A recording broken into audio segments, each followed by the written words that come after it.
বিসমিল্লাহির রহমানির রহিম। আসসালামু আলাইকুম। আমি তাহাস নাজরিন, সহকারী অধ্যাপক, প্রাণীবিদ্যা বিভাগ, ঢাকা কলেজ। অনার্স তৃতীয় বর্ষের শিক্ষার্থীদের আমার আজকের অনলাইন ক্লাসে স্বাগতম জানাচ্ছি। আমি আজকে আবার তোমাদের হিউম্যান ফিজিওলজি আরেকটি চ্যাপ্টার নিয়ে এসেছি। আজকে তোমাদের আমি স্নায়ুতন্ত্রের নিউরন, সিনাপস, মস্তিষ্কের গঠন নিয়ে আলোচনা করব। আশা করি তোমরা ক্লাসটি মনোযোগ দিয়ে শুনবে। আর এখন করোনা অনেক বেড়ে গিয়েছে, তোমরা সাবধানে থাকবে, কারণ অনেক মানুষ আক্রান্ত হচ্ছে। তোমরা আগের মতো স্বাস্থ্যবিধি মেনে চলবে, একটুও কিন্তু হেলাফেলা করা যাবে না। হ্যাঁ, করোনা থেকে বাঁচার একটাই উপায় হচ্ছে স্বাস্থ্যবিধি মেনে চলা এবং ঘরে থাকবে। তো চলো আমরা আজকে আমাদের ক্লাসে চলে যাই। আমার আজকের আলোচ্য বিষয় স্নায়ুতন্ত্র। স্নায়ুতন্ত্র মধ্যে আজকে আমি তোমাদের নিউরনের গঠন, মস্তিষ্কের গঠন এগুলো নিয়ে আলোচনা করব। তার আগে আমরা স্নায়ুতন্ত্র সম্পর্কে জানতে হবে। হ্যাঁ, স্নায়ুতন্ত্র কি আমরা একটু আগে জানি। ভ্রূণীয় এক্টোডার্ম থেকে উদ্ভূত মানবদেহের যে তন্ত্র পরিবর্তনশীল পরিবেশের ও দেহাভ্যন্তরের বিভিন্ন উদ্দীপনায় সাড়া দিয়ে দৈহিক, মানসিক ও শারীরবৃত্ত কাজের সমন্বয় ঘটে, তাকে স্নায়ুতন্ত্র বলা হয়। আবার একটু বলছি, ভ্রূণীয় এক্টোডার্ম হতে উদ্ভূত মানবদেহের যে তন্ত্র পরিবর্তনশীল পরিবেশে, যে পরিবেশটা পরিবর্তন হচ্ছে, সেই পরিবেশের সাথে এবং দেহ অভ্যন্তরের বিভিন্ন উদ্দীপনায় সাড়া দিয়ে দৈহিক, মানসিক, শারীরিক কাজের সমন্বয় ঘটা, তাকে স্নায়ুতন্ত্র বলা হয়ে থাকে। এই মানবদেহের স্নায়ুতন্ত্র বলতে দুটোভাবে কাজ করে থাকে। যদি আমরা 1-2 করে বলি, তাহলে 1 নম্বরে হবে হচ্ছে বিভিন্ন সংবেদী উপাত্ত সংগ্রহ করে এবং প্রতিবেদন সৃষ্টি করা হচ্ছে স্নায়ুতন্ত্রের কাজ। আর 2 নম্বরে স্নায়ুতন্ত্র দেহের বিভিন্ন চেষ্টীয় কাজ নিয়ন্ত্রণ করে, যেমন সকল পেশি সংকোচন প্রসারণ, সকল গ্রন্থির ক্ষরণ, সকল আন্তর্জন্ত্রীয় গ্রন্থ মানে ভিসরাল অঙ্গের কার্যকলাপ ইত্যাদি। প্রথম কাজে যেটা বললাম সেটা যেমন ধরো, প্রথম কাজে বলেছিলাম বিভিন্ন সংবেদী উপাত্ত সংগ্রহ, প্রতিবেদন সৃষ্টি করা। এর মাঝে পড়বে হচ্ছে দেহ তলদা, যেমন গরম, ঠান্ডা, স্পর্শ, চাপ ইত্যাদি অনুভূত করা, তো গন্ধ, আলো, শব্দ এগুলো সম্পর্কে জানা। দেহের অভ্যন্তরে যেমন উত্তেজনা, মানসিক চাপ, ব্যথা, রক্তচাপ, রক্তে শ্বসন গ্যাস, গ্লুকোজের মাত্রা, এগুলি হচ্ছে প্রথম কাজের মধ্যে পড়ে। স্নায়ুতন্ত্রকে দুটো ভাগে ভাগ করা হয়, মূলত কেন্দ্রীয় স্নায়ুতন্ত্র এবং প্রান্তীয় স্নায়ুতন্ত্র। কেন্দ্রীয় স্নায়ুতন্ত্র এটি মস্তিষ্ক এবং সুষমা কাণ্ড নিয়ে গঠিত, আর প্রান্তীয় স্নায়ুতন্ত্রটা কেন্দ্রীয় স্নায়ুতন্ত্রের বাইরে অবস্থিত সকল স্নায়ু এবং স্নায়ু কোষ নিয়ে প্রান্তীয় স্নায়ুতন্ত্র গঠিত। তো এখন চলো আমরা নিউরনের এই যে স্নায়ুতন্ত্রের যে কার্যকরী একক, সেটা হচ্ছে নিউরন। নিউরনের গঠনটা কাজ সম্পর্কে আমরা জানবো, প্রকারভেদ সম্পর্কে জানবো, ছবি এঁকে এঁকে তোমাদের আমি বুঝিয়ে দিব নিউরনের গঠনটা কীরকম হয়, নিউরন কীভাবে কাজ করে, সিনাপস কি, এগুলো সম্পর্কে আমরা এখন জানবো। নিউরনের গঠন আমি কিছুক্ষণ আগে তোমাদেরকে বলেছি স্নায়ুতন্ত্র কি। আজকের বিষয়টা হচ্ছে স্নায়ুতন্ত্র এবং নিউরনের গঠন। স্নায়ুতন্ত্রের একক হচ্ছে নিউরন। স্নায়ুকলা নিয়ে স্নায়ুতন্ত্র গঠিত, আর নিউরন নামক একক কোষ দিয়ে স্নায়ুতন্ত্র গঠিত। এই নিউরন নামক একক কোষ দিয়ে স্নায়ুতন্ত্র গঠিত। দেখো এখানে একটা নিউরনের ছবি এঁকেছি, আর নিউরন, এই পুরো নিউরনটা 3টা অংশ নিয়ে গঠিত। দেখো আমি 3টা অংশের নাম লিখেছি: কোষ দেহ বা সোমা, অ্যাক্সন, ডেনড্রাইট। আর মানব দেহের প্রতিটা নিউরন, এই যে একটা পূর্ণাঙ্গ নিউরন মস্তিষ্কের সমতুল্য কাজ করে। এই পূর্ণাঙ্গ একটা নিউরন যে কাজ করে তা এক ব্রেনের সমতুল্য কাজ করে। তো আসো আমরা এখন নিউরনের গঠনটা সম্পর্কে একটু জানি। তোমরা যদিও এই নিউরনের গঠন তোমরা এসএসসি, এইচএসসিতে পড়ে আসছো ভালো করে, তারপরেও সবসময়ের জন্য কিন্তু নিউরনের গঠনটা তোমাদের সিলেবাসের জন্য খুবই ইম্পর্টেন্ট। তাই চলো আমরা আজকে আবার নিউরনের গঠনটা একটু আবার ঝালাই করে নিই। তার প্রথমেই আসি কোষ দেহ বা সোমা। কোষ দেহ বা সোমা হচ্ছে নিউরনের যে অংশে নিউক্লিয়াস থাকে, এই যে অংশটা নিউক্লিয়াস আছে, এই অংশটার নাম হচ্ছে কোষ দেহ বা সোমা। এবং এই কোষ দেহর প্রাচীরে কি থাকে, এই কোষ দেহটা কোষ ঝিল্লি দ্বারা আবৃত, এবং এতে কি থাকে, বিভিন্ন ধরনের রিসেপ্টর এবং আয়ন চ্যানেল থাকে। এবং কোষের কেন্দ্রে যে নিউক্লিয়াসটা আছে সেটা বেশ বড়, দেখো আমি বড় করে এঁকেছি এবং মাঝখানে এঁকেছি। আর নিউরনের সাইটোপ্লাজমকে নিউরোপ্লাজম বলা হয়ে থাকে। এই যে ভিতরে যে সাইটোপ্লাজম আছে, সাইটোপ্লাজমকে বলা হয় নিউরোপ্লাজম। দেহের অন্য কোষের মতন এটি এন্ডোপ্লাজমিক রেটিকুলাম, রাইবোজোম, গলগি বস্তু এবং অসংখ্য মাইটোকন্ড্রিয়ার সমৃদ্ধ থাকে। এছাড়াও নিউরোপ্লাজমে অসংখ্য নিউরোফাইব্রিল ও নেজাল দানা থাকে। হ্যাঁ, এই নিউরোপ্লাজমে অসংখ্য নেজাল দানা নিউরোফাইব্রিল থেকে থাকে।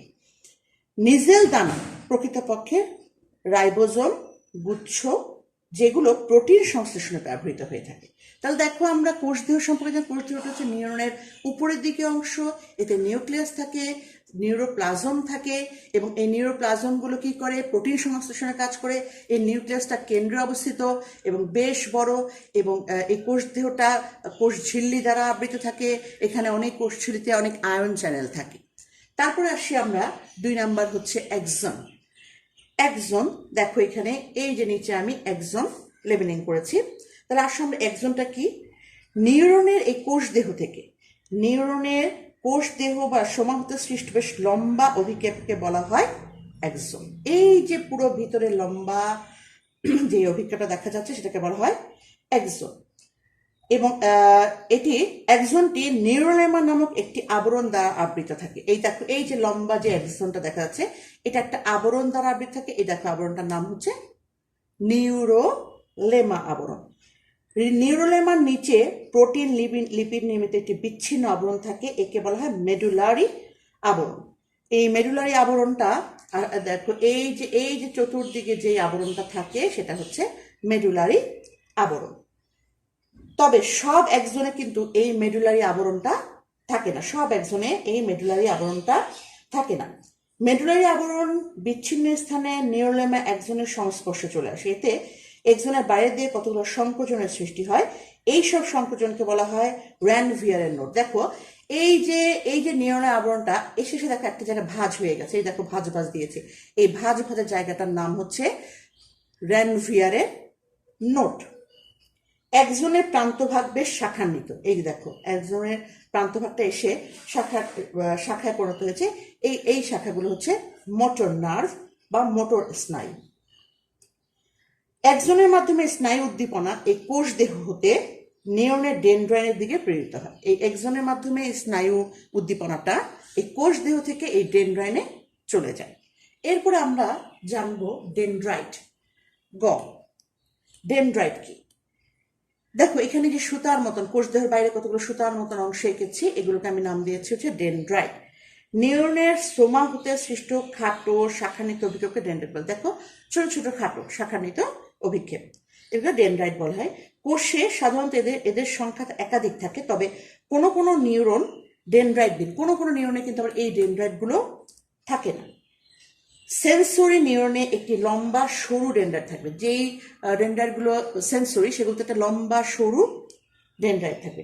ডেনড্রাইটে দানাদার ও তন্তুময় নিউরোপ্লাজম প্রসারিত থাকে। এই যে ভিতরে যে নিউরোপ্লাজমগুলো আছে সেগুলো ডেনড্রাইটের মধ্যে প্রসারিত হয়। সকল ডেনড্রাইটের প্রান্তভাগ শাখান্বিত থাকে, যার মাধ্যমে অন্য একটি নিউরনের সাথে যুক্ত থাকে। এই যে সবগুলো দেখো এই প্রত্যেকটা ডেনড্রাইট শাখান্বিত এবং এটার সাথে আরেকটা নিউরনের ডেনড্রাইট যুক্ত থাকবে। ডেনড্রাইটের মাধ্যমে স্নায়ু উদ্দীপনা কোষদেহের দিকে প্রেরিত হয়। স্নায়ুতন্ত্রে নিউরনের কোষদেহ ঘনিষ্ঠভাবে একত্রিত হয়ে গ্রে ম্যাটার এবং এক্সন ও ডেনড্রাইট একত্রিত হয়ে হোয়াইট ম্যাটার সৃষ্টি করে।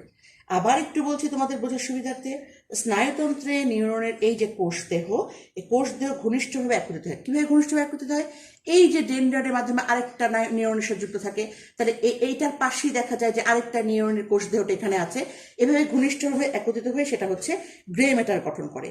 আর এক্সন এবং ডেনড্রাইট, এই এক্সন ডেনড্রাইট একত্রিত হয় হোয়াইট ম্যাটার গঠন করে। তাহলে আশা করি শিক্ষার্থীরা তোমরা নিউরনের গঠনটা, এটা খুব সহজ একটা গঠন, নিউরনের গঠনটা তোমরা বুঝতে পেরেছো। এবার জানবো নিউরনের প্রকারভেদ। নিউরনের অনেকগুলো প্রকারভেদ আছে, তার মধ্যে দুটো ভাগে ভাগ করা আছে। একটা হচ্ছে অভিক্ষেপের সংখ্যা অনুযায়ী, একটা হচ্ছে কাজের উপর ভিত্তি করে। অভিক্ষেপের সংখ্যা অনুযায়ী হচ্ছে এই 5 প্রকার: অমেরু নিউরন, একমেরু, ভ্রান্ত মেরু নিউরন, দ্বিমেরু নিউরন, বহুমেরু নিউরন। একটু আমি তোমাদের অল্প করে তোমাদের জাস্ট একটু বলে নিচ্ছি যে অমেরুটা কি। এগুলো আমি একটু ভাগগুলো বলে দিচ্ছি। অমেরু নিউরনে এক্ষেত্রে নিউরনের কোনো ডেনড্রাইট থাকে না, আর এক মেরুতে এক্ষেত্রে নিউরনের একটি প্রলম্বিত অভিক্ষেপ থাকে। ভ্রান্ত মেরু নিউরনে এই ধরনের নিউরনে এক্সন ডেনড্রাইট একত্রে মিলিত হয়। দ্বিমেরুতে এক্ষেত্রে নিউরনের একদিকে একটি এক্সন, অন্যদিকে একটি ডেনড্রাইট থাকে। চোখের রেটিনাল স্নায়ুতে, অন্তঃকরণে এই ধরনের দ্বিমেরু নিউরন থাকে। আর বহুমেরু নিউরনটা হচ্ছে এই ধরনের নিউরনে একটি প্রলম্বিত এক্সন এবং কয়েকটি খাটো ডেনড্রাইট থাকে। যে মস্তিষ্ক, স্পাইনাল কর্ডের অধিকাংশ নিউরনই হচ্ছে এই প্রকৃতির। ওই পাশে দেখো কাজের উপর ভিত্তি করে নিউরনকে আবার 3 ভাগে ভাগ করা হয়: সংজ্ঞাবাহী, আজ্ঞাবাহী, আন্তঃসংযোগী। সংজ্ঞাবাহী কি? এরা বিভিন্ন সংবেদন গ্রাহক অঙ্গ যেমন ত্বক, চোখ, নাক, জিহ্বা, কান থেকে স্নায়ু উদ্দীপনা কেন্দ্রীয় স্নায়ুতন্ত্রে প্রেরণ করে। আজ্ঞাবাহী 2 নম্বর হচ্ছে আজ্ঞাবাহী। আজ্ঞাবাহী হচ্ছে এরা সংজ্ঞাবাহী এবং আজ্ঞাবাহীটা হচ্ছে এরা কেন্দ্রীয় স্নায়ুতন্ত্র থেকে স্নায়ু উদ্দীপনা পেশি, গ্রন্থি ইত্যাদি প্রেরণ করে থাকে। আর আন্তঃসংযোগীটা হচ্ছে এরা সংজ্ঞাবাহী ও আজ্ঞাবাহী নিউরনের মধ্যে সংযোগ, মানে এই দুটোর মধ্যে সংযোগ স্থাপন করার কাজ হচ্ছে এই আন্তঃসংযোগী নিউরনের কাজ। তাহলে এদিকে হচ্ছে 5 প্রকার আর এপাশ হচ্ছে 3 প্রকার। এই কয় ধরনের প্রকারভেদ নিউরনে দেখতে পাওয়া যায়। এখন সিনাপস কি, সিনাপসের গঠন এবং কাজ সম্পর্কে জানব। তার সঙ্গে আমরা সিনাপস কি দেখি। সিনাপস দুটি নিউরনের সংযোগস্থল, যার মাধ্যমে স্নায়ু উদ্দীপনা তথা এক নিউরন থেকে অন্য নিউরনে প্রেরিত হয়, তাকে বলা হয় সিনাপস। তার মানে আবার বলছি, দুটো নিউরনে, আমি যে কিছুক্ষণ আগে একটা নিউরনের গঠন পড়ালাম, সেখানে দুটো পাশাপাশি নিউরনের সংযোগস্থল, যার মাধ্যমে স্নায়ু উদ্দীপনা তথা এক নিউরন থেকে অন্য নিউরনে পরিণত হয়, তাকে সিনাপস বলা হয়। ব্রিটিশ নিউরোলজিস্ট চার্লস সর্বপ্রথম সিনাপস শব্দটি ব্যবহার করেন। এগুলো স্নায়ুতন্ত্রের প্রধান কার্যকরী উপাদান এবং নিউরনগুলোর তড়িৎ রাসায়নিক যোগাযোগ এখানেই মূলত সিনাপসে ঘটে থাকে। তা আমরা চলো এখন সিনাপসের গঠনটা সম্পর্কে একটু জানি। আমি দেখো এখানে আমি একটা সিনাপসের ছবি এঁকেছি, চিত্র এঁকেছি। দুটো নিউরনের অংশ মিলিত হয়ে সিনাপস গঠন করে। যে নিউরনের একজন সিনাপস গঠনে অংশ নেয় তাকে প্রিসিনাপটিক নিউরন বলে। দেখো এখানে প্রিসিনাপটিক নিউরন বলেছি, ছবিটা এঁকে দিয়েছি। সিনাপস গঠনকারী অন্য নিউরনকে বলা হয় পোস্ট সিনাপটিক নিউরন। দেখো এখানে প্রি আর এখানে হচ্ছে পোস্ট। প্রিসিনাপটিক, এই যে প্রিসিনাপটিক নিউরন, প্রিসিনাপটিক মেমব্রেন এবং পোস্ট সিনাপটিক নিউরনের পোস্ট সিনাপটিক মেমব্রেন সম্মিলিতভাবে সিনাপস গঠন করে। তার মানে এইটার মেমব্রেন এবং এই পোস্টের মেমব্রেন একসাথে মিলিত হয়ে একটা সিনাপস গঠন করে থাকে। আর দুটো মেমব্রেনের মাঝে প্রায় 20 ন্যানোমিটার ফাঁক থাকে। এই ফাঁককে বলা হয় সিনাপটিক ক্রাফট। এই যে ফাঁকটা, এই ফাঁকটাকে বলা হয় সিনাপটিক ক্রাফট। প্রিসিনাপটিক মেমব্রেন প্রকৃতপক্ষে প্রিসিনাপটিক নিউরনের একজনের স্ফীত অংশ।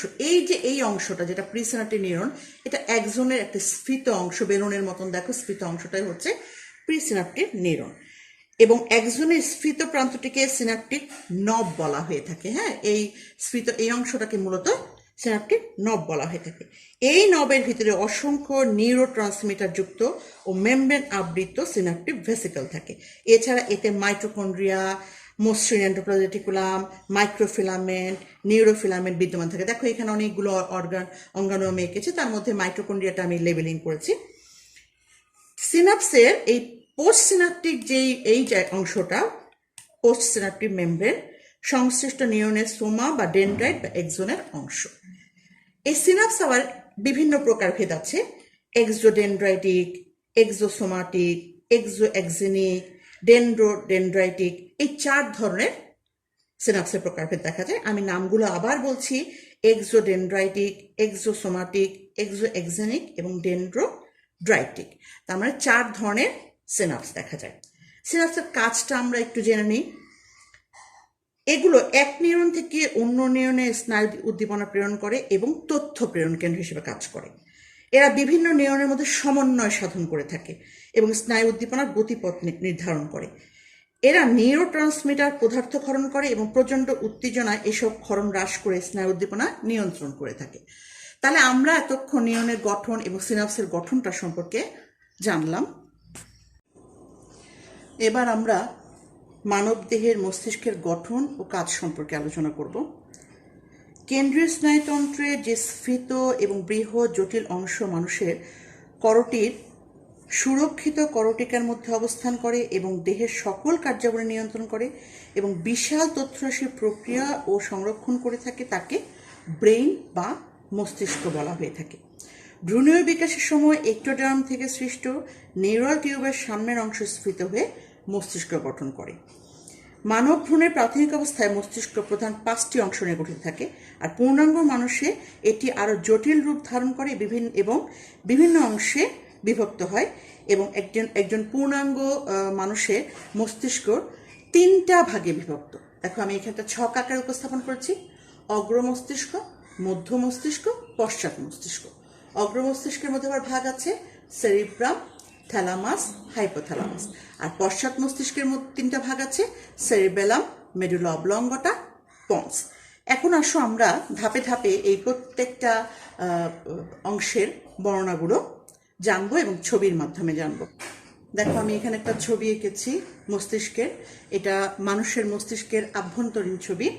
আজকে আমি তোমাদের অগ্র মস্তিষ্কটা আলোচনা করব। যদি সময় হয় তাহলে পুরো মস্তিষ্কটা আলোচনার চেষ্টা করব, নয়তো আগামী একটা ক্লাসে তোমাদের পুরো মস্তিষ্কটা আলোচনা করব। তাহলে এখানে দেখো আমি অগ্র মস্তিষ্কে তোমাদের আগেই ছকে দেখিয়েছি যে সেরিব্রাম, থ্যালামাস এবং হাইপোথ্যালামাস এই 3টা অংশ নিয়ে অগ্র মস্তিষ্ক গঠিত। তো অগ্র মস্তিষ্ক দেখো এখানে এই যে দেখো সেরিব্রাম, হাইপোথ্যালামাস, হ্যাঁ, এগুলো এখানে লেবেলিং করা আছে। আচ্ছা, তার এখানে আসো অগ্র মস্তিষ্কের সেরিব্রাম। করটিকার গহ্বরের অধিকাংশ জায়গা জুড়ে এই সেরিব্রাল হেমিস্ফিয়ারটা দেখো, অধিকাংশ জায়গা জুড়ে কিন্তু এই সেরিব্রামটা গঠিত।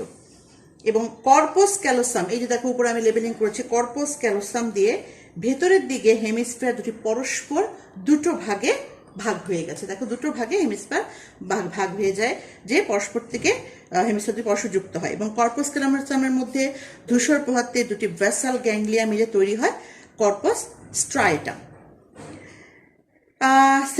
সেরিব্রামের উপরিভাগে সকল তলই কর্টেক্স নামক ধূসর পদার্থ দিয়ে আবৃত এবং স্থানে স্থানে কর্টেক্স উঁচু নিচু ভাঁজ গঠন করে থাকে। উঁচু ভাঁজগুলোকে জাইরি এবং মধ্যবর্তী নিচু ভাঁজগুলোকে সালকি বলা হয়ে থাকে। এই সেরিব্রামের কাজ হলো গন্ধ স্বাদের অনুভূতি গ্রহণ করে, কথা বলা, সৃজনশীলতা, চিন্তা, বুদ্ধিবৃত্তি, স্মরণশক্তি প্রেরণের কেন্দ্র হিসেবে কাজ করে, বিভিন্ন অনুভূতি কেন্দ্রের সাথে সংযোগ স্থাপন করে। তারপরে আসে থ্যালামাস। থ্যালামাস ধূসর পদার্থের পদার্থ দ্বারা তৈরি। এটি সংবেদী উদ্দীপনা গ্রহণ করে এবং রিলে ও সেরিব্রামে পাঠায়। দেহের সন্ধিগুলো জোরে নাড়াচাড়া করার কাজ নিয়ন্ত্রণ করে থাকে। হাইপোথ্যালামাস, দেখো এখানে হাইপোথ্যালামাস লেবেলিং করা আছে। হাইপোথ্যালামাস এই সেরিব্রামের নিচের দিকে হাইপোথ্যালামাসটা অবস্থিত এবং ধূসর পদার্থে কতগুলো কোষগুচ্ছ নিয়ে গঠিত এবং এই কোণায় পিটুইটারি গ্রন্থি থাকে। হ্যাঁ, থ্যালামাসের এই নিচের দিকে পিটুইটারি গ্রন্থি থাকে। থ্যালামাসের কাজ স্বয়ংক্রিয় স্নায়ুতন্ত্রের সাথে সংযোগ রক্ষা করে, দেহের তাপ নিয়ন্ত্রণ করে, ক্ষুধা তৃষ্ণা অনুভবের কেন্দ্র এটি, ক্রোধ ভীতি আবেগের কেন্দ্রস্থল হিসেবে কাজ করে, পিটুইটারি গ্রন্থি বিভিন্ন হরমোন নিঃসরণে সহায়তা করে থাকে।